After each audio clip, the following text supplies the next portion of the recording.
సంగారెడ్డి పట్టణంలోని విద్యానగర్ కాలనీలో గల శ్రీ సాయికృష్ణ హైస్కూల్లో నిర్వహిస్తున్న 10వ తరగతి పబ్లిక్ పరీక్షా కేంద్రాన్ని జిల్లా కలెక్టర్ ప్రావీణ్య ఆకస్మికంగా సందర్శించారు.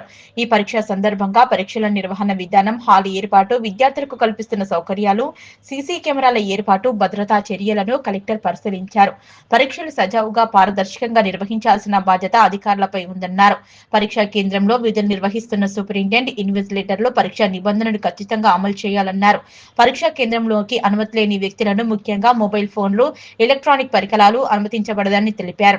విద్యార్థులు ఎలాంటి ఒత్తిడికి గురికాకుండా ప్రశాంత వాతావరణంలో పరీక్షలు రాసేలా చూడాలని కలెక్టర్ తెలిపారు.